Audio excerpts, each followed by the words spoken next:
aqui que tem que se ocupar espaço, de fato tem que se ocupar o espaço. Porque se não se ocupa o espaço, vem alguém de fora e ocupa. Vem, por exemplo, alguém que vai, como já foi dito aqui bastante vezes, vem alguém que vai dizer o que nós temos que fazer. E isso não é o que nós queremos. E ocupar o espaço significa ocupar o espaço em todo o território de São Paulo, certo? Todo o território de São Paulo, se organizar em todo o território de São Paulo. Então, num primeiro momento seria, eu acho que esses desafios para a Profesp, ocupar esses espaços, se debruçar sobre essa questão, sobre a questão do próprio Estado mesmo, sobre a questão sobre a questão do preconceito das elites para com os pobres e resgatar um ensino que seja um ensino voltado para os nossos alunos, ou seja, para os alunos da classe trabalhadora, combatendo de todas as formas essa visão limitadora que é posta para a gente. Então, seria mais ou menos isso que eu tinha para colocar, tá ok? Obrigado.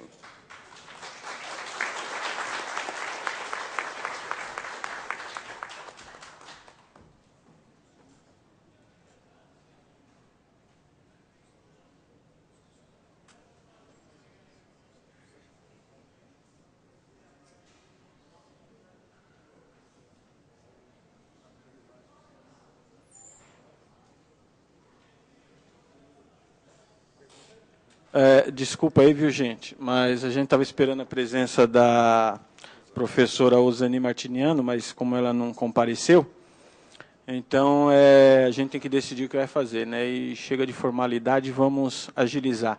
Bem, eu vou abrir aqui as inscrições, então, para a gente abrir o debate e acertando e conversando, e vamos ver aonde vai dar, né?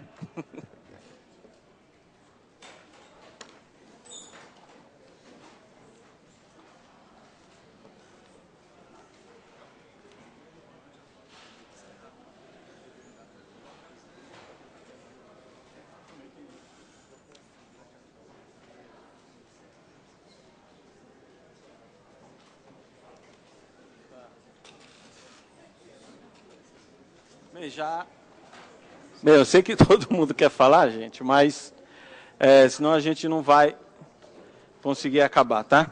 Bem, eu vou chamar aí o Ricardo, de Juquitiba.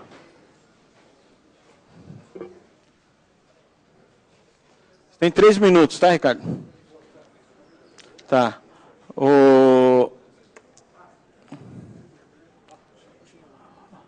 Aldo, você quer falar? Pode falar para o pessoal. Não? Tá. Então. Boa tarde.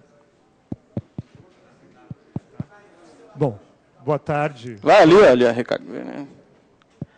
Ali em cima no púlpito funciona. Deve estar funcionando. Som. Quando a gente começa a fazer uma leitura sociológica, a gente não pode descartar desse período de 8 anos do governo Lula, em que você vê a classe trabalhadora inserida na ordem do consumo. E isso, a gente vê os nossos alunos consumindo seus celulares, seus tênis, seus bonés. E aí eu percebo que esse é um grande desafio para você criar uma noção de classe dentro do contexto em que nós vivemos, né? Essa noção dele entender, uma vez que ele está inserido comodamente dentro do consumo capitalista imposto da ordem, porque a elite criou justamente essa ideologia da nova classe média, que nada mais é do que uma classe trabalhadora que saiu da pobreza e agora está podendo comprar um pouco, mas os nossos alunos experimentam um pouco isso. Quer dizer, esse estado de conforto deles impede-nos até mesmo de pensar de como eles possam fazer uma leitura de classe dentro desse contexto que os envolve. Tanto é que, quando eu sou bastante crítico, vocês questionando eles, vocês aceitam esse ensino que eles dão para vocês, né? Esse ensino que vocês aceitam a reprodução das coisas, e isso, muitas vezes, você vê eles defendendo os patrões. Olha, agora eu posso comprar celular, agora eu posso comprar isso, olha como é que a vida está boa. E tudo isso está marcado por essa ideologia extremamente sutil, e eu fico vendo que a nossa luta aqui teria que começar a quebrar essa única versão do país que começa pelo monopólio da mídia nesse estado que nós vivemos. O grande mecanismo da elite hoje é esse monopólio da mídia que insere toda essa ordem do consumo e que eu até vejo assim com entusiasmo aquilo que está acontecendo na Argentina, mas infelizmente está sendo feito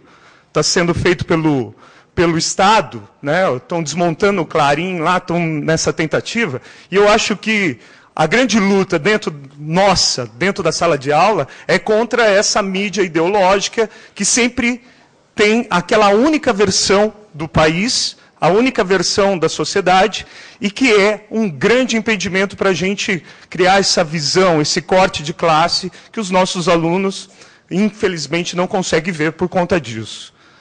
Agradeço. Obrigado. Agora eu vou chamar o Edivan. Ricardo, por favor.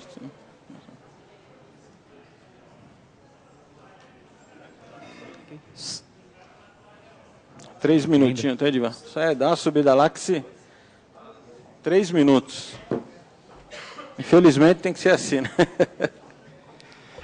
Eu acho fundamental a gente discutir uma série de tendências que, na verdade, acaba alienando não só a categoria, mas também os cidadãos, de forma geral, seja eles estudantes, familiares. O Ricardo colocou aqui a questão da mídia.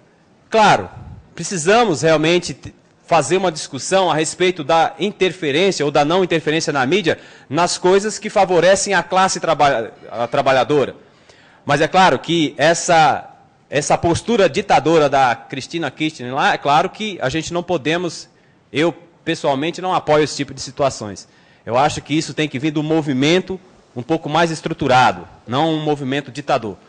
Então, o que eu quero realmente propor aqui e falar também é que esse encontro foi um dos encontros mais importantes até agora que eu percebi. E a gente precisa, nós, professores, que viemos aqui e estamos entusiasmados por esse encontro, precisamos sair daqui com objetivo, com horizonte. Nós precisamos montar um grupo de pessoas que possa criar uma proposta de currículo. Se organizarmos, se nós não sairmos daqui, nós vamos sair, vamos para nossas casas, vamos para nossas atividades, que são muitas, a nossa jornada não é fácil de cumpri-la, e nós não temos espaço para discutir isso. Então nós precisamos discutir uma proposta que não seja apenas um conteúdo, como foi falado aqui. Nós não precisamos de conteúdo, nós obtemos esse conteúdo através de leituras de estudos. Mas uma proposta que nos dê um horizonte, que faça nós buscarmos um horizonte e um objetivo. Melhorar as condições de trabalho do professor, do trabalhador. Certo? E, consequentemente, isso traria um grande benefício para a educação. Minuto, tá, professor? Ou seja, fundamentalmente, para isso, precisamos nos politizarmos mais. Saber que a questão da proposta não é só pedagógica, mas também é uma questão política, é uma questão de luta, é uma questão de briga, de provocações. Enquanto o governo provoca a gente, colocando a gente em condições miseráveis de trabalho, nós precisamos criar, nós precisamos se unir, politizarmos, para também fazer as nossas reivindicações. É isso que eu acho que esse encontro ele tem que ser fundamental para que isso aconteça. Senão, nós iremos amanhã e já esqueceremos de tudo que aconteceu aqui, exceto algumas músicas que foi cantado pelo Chico aí. Obrigado. Edivan, por favor. Agora eu vou chamar o Aldo.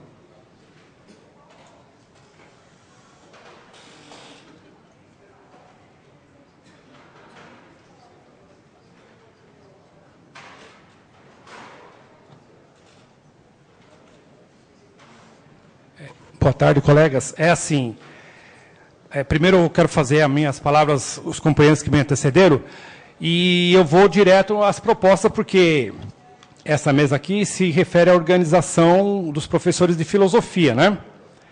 Então, vou fazer as propostas e depois, se for o caso, a gente faz a discussão, o debate. Mas penso assim, que a gente tem que organizar alguns grupos de trabalho. Eu tenho algumas propostas que nós pensamos, mas fica aberta para outras propostas que os companheiros tiverem. Então, nós temos que ter um grupo de trabalho, né, sobre concepção da educação e escola. Um outro que pense, discuta, produza textos, né, sobre os princípios curriculares para o ensino de filosofia sob a ótica dos trabalhadores em educação. E um terceiro seria o currículo e propostas sobre as tarefas do ensino de filosofia. Tá? Então, qual que é a ideia? Né? Esses grupos, eles se reúnem, produzem textos, né? E se encontram, aí eles estabelecem o calendário, se encontram uma vez por mês ou a cada bimestre, aqui em São Paulo, né, para que possa socializar essa experiência para o conjunto da categoria, né, e que depois esse resultado ele venha a ser apresentado nos nossos próximos encontros. Então, esta é uma proposta. Tá? Uma outra proposta é reivindicar junto à coordenação da entidade que leve uma reivindicação junto ao governo para que estenda de 2 para 3 dias, né, com abono de ponto, logicamente, para que nós possamos debater as nossas necessidades. Tá certo?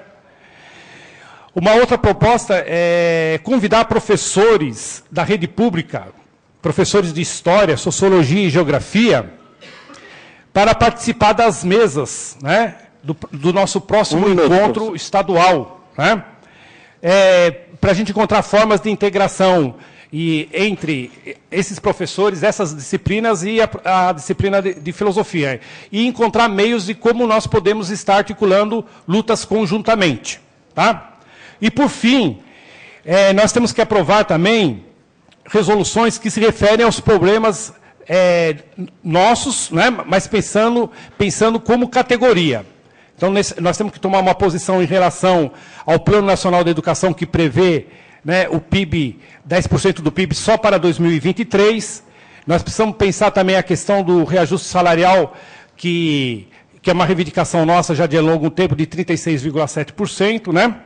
E temos que pensar também a questão que é real, do governo já implantar para o ano que vem o ensino médio de tempo integral, que vai significar mais desemprego na categoria e, como consequência, um dos maiores prejudicados vão ser os próprios professores de filosofia. Obrigado, por conta das poucas aulas que eles têm. Então, obrigado. Por enquanto, é isso. Tá? Chamar o Alexandre, por favor.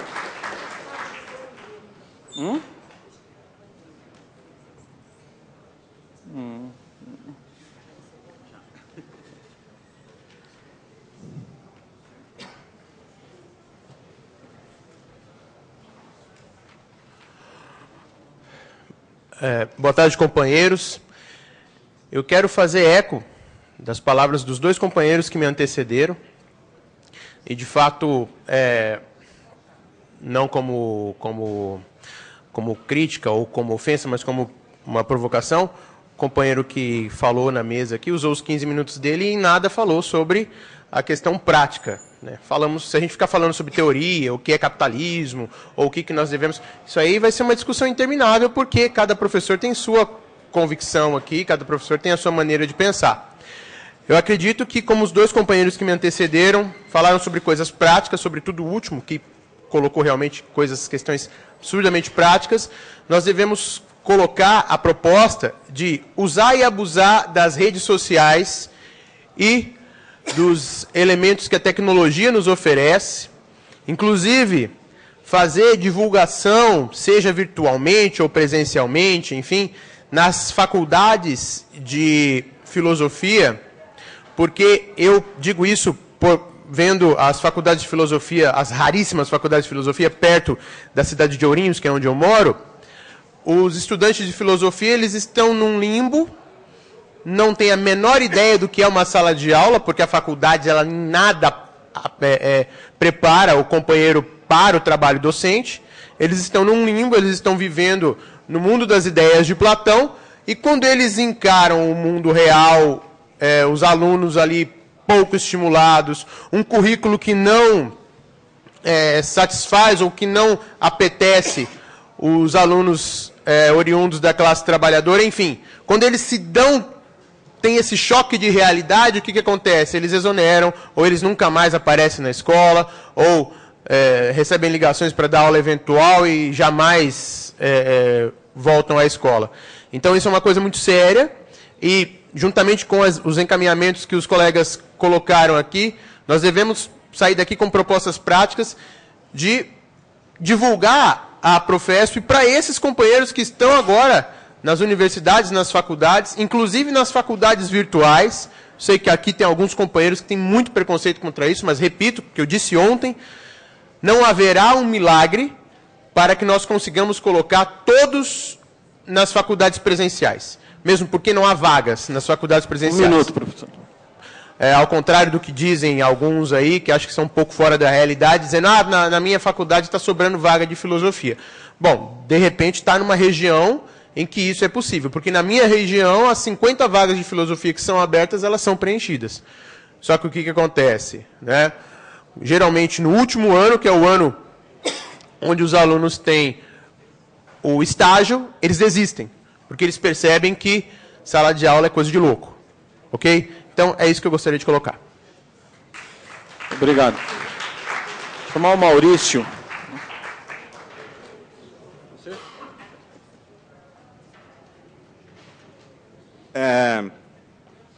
Um dos temas aqui que foi bastante trabalhado, né, o que ensinar para os nossos alunos, e aí aproveitando da fala do professor Diógenes, que é preciso superar o ensino utilitarista, a visão da escola técnica como a melhor das escolas.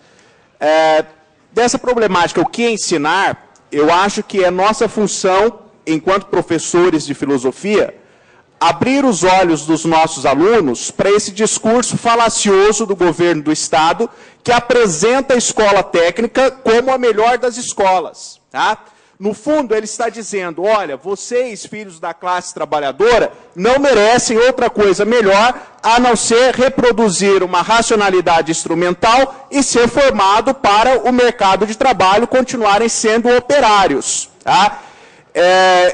Uma experiência de uma aluna de 3º ano me disse assim, professor, meu sonho é fazer uma faculdade de medicina, mas terminando agora o ensino médio, eu vou matricular na escola técnica, na ET, para fazer um curso de eletrônica. Né? Então eu disse para ela, olha, que perspectiva é essa? Como você quer fazer uma faculdade de medicina, entrando agora na escola técnica, fazendo um curso de eletrônica e depois entrando no mercado de trabalho, como você vai realizar esse sonho? Tá? Então você precisa acreditar no seu sonho, fazer com que seus pais também acreditem, e esse não é o momento da escola técnica. Tá? Mas para ela, levada por essa ideologia, por essa propaganda do nosso governo, a ideia dela, a melhor coisa é o curso técnico. Tá? Então eu vejo muito assim na cabeça dos nossos alunos uma desvalorização do ensino regular e uma supervalorização da escola técnica, influenciados pela ideologia e pelo governo aí do Estado de São Paulo. Tá? E aí eu me pergunto, será que um filho do nosso governador Geraldo Alckmin, do senhor José Serra, será que eles cursaram ou cursam as escolas técnicas que eles colocam aí como sendo a melhor das escolas? Tá? Então é preciso, encerro a minha fala dizendo isso, é preciso ajudarmos os nossos alunos a ter uma visão mais crítica em relação a esse bombardeio dessa ideologia utilitarista, de uma racionalidade instrumental que o governo estadual está fazendo aí os jovens, os adolescentes engolirem goela abaixo essa ideia. Obrigado, professor. Vou chamar a professora Perla para... 3 minutos, tá, professor?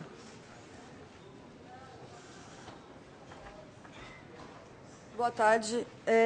Eu vou fazer, na verdade, um encaminhamento para a mesa. Só quero deixar claro a fala dos 2 professores que já falaram sobre os grupos de trabalho. Só quero deixar um pouquinho mais claro e encaminhar isso para a mesa como uma proposta para a gente tirar aqui hoje. Então, o primeiro ponto era aprovar aqui no encontro uma resolução que nos permita elaborar o currículo. se reunindo através de GTs, que são os grupos de trabalho. De que forma? A gente construiria GTs regionais e uma central na capital. E de que maneira? Realizando um calendário, né? Então, teria que sair daqui hoje, né, essa resolução que nos permita a construção do currículo, já que nós temos um currículo insatisfatório. Eu acho que isso foi unânime aqui ontem. Todo mundo criticou, então acho que a gente tem que negar, não só criticar. Então, já que é algo que não serve, então a gente tem que negar e propor que a gente possa coletivamente discutir o nosso currículo. Porque há uma necessidade de fazer isso em grupo. Individualmente, as coisas não vão acontecer. Segundo ponto da resolução é fazer as discussões dentro desse grupo, não só pedagogicamente, mas politicamente também.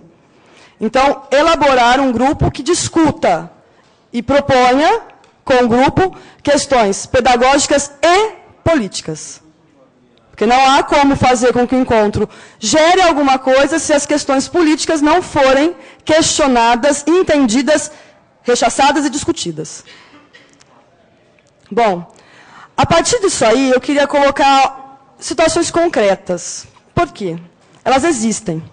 Nós temos fatos, dos quais a gente tem que partir porque eles são fatos. E aí esbarramos na política. Uma mesma categoria, gente, não pode receber um salário diferenciado. Dividida em FO, em professor estável e professor efetivo. Fazemos o mesmo trabalho e estamos divididos. Até com diferenciação salarial, com contratação, professor tendo direito a 2 abonadas por ano.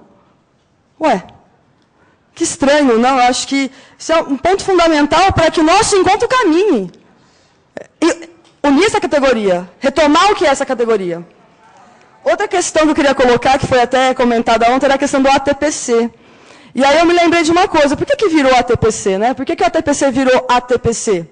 Porque justamente no começo do ano, foi colocada uma resolução, muito estranha também, dizendo que já era cumprida a lei da jornada de 1/3 fora da sala de aula. Por quê? O Estado alegou que nós dávamos aula de 50 minutos, enquanto que ele pagava 1 hora a aula. A gente já ganha uma miséria por hora a aula, e agora nós temos que engolir goela abaixo uma resolução que nos tira 1 hora. Obrigado, nós temos professor. que exigir, vou concluir já, Tudo nós temos que exigir, no mínimo, a aplicação da jornada de 1/3 fora da sala de aula. Se a gente quer fazer algum trabalho decente, no mínimo, que a gente tenha outras condições de trabalho. Obrigado. Obrigado. Chamar Aparecido.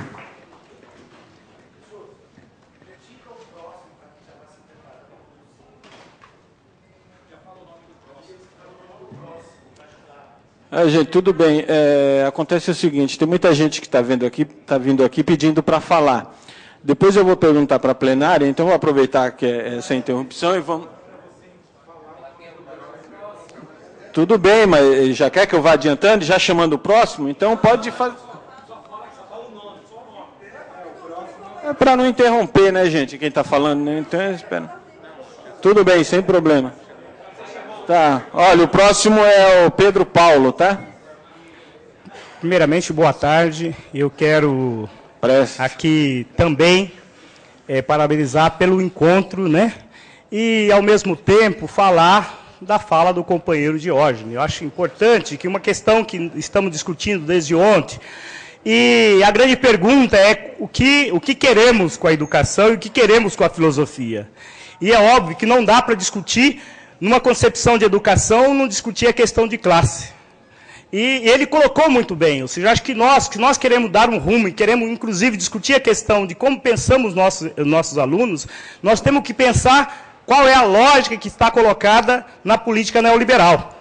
Porque nessa política neoliberal está muito claro para mim de que todo esse tempo que trabalha com a questão do ensino técnico e trabalha o tempo inteiro formando nossos educandos para o trabalho, ao invés de formar esse educando, na minha concepção, eu acredito que o educando, a nossa concepção, e principalmente na questão filosófica, nós temos que pensar esse educando formando para a vida.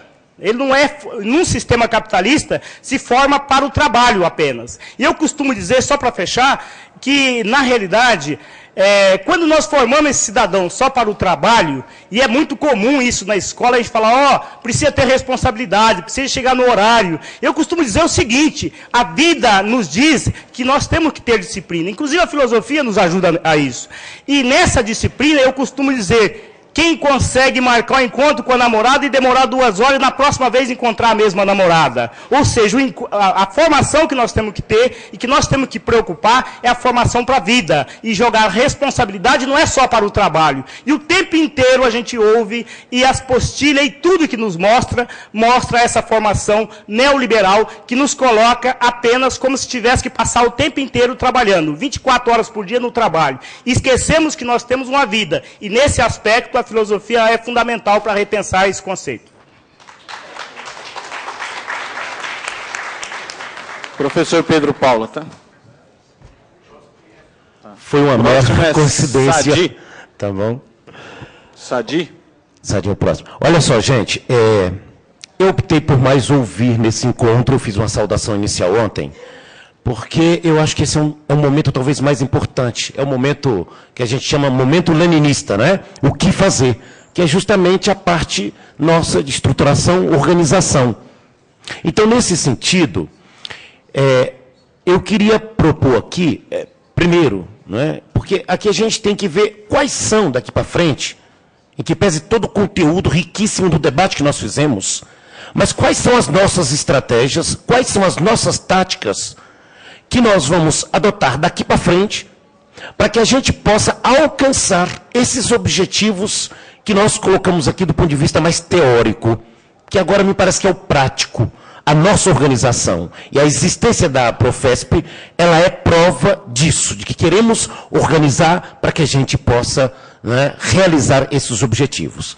Nesse sentido, acho que tem um desafio aqui, que ele foi feito o diagnóstico, mas não tiramos resolução e não concluímos o debate, que é sobre essa questão, do que é real. Ensino médio, filosofia.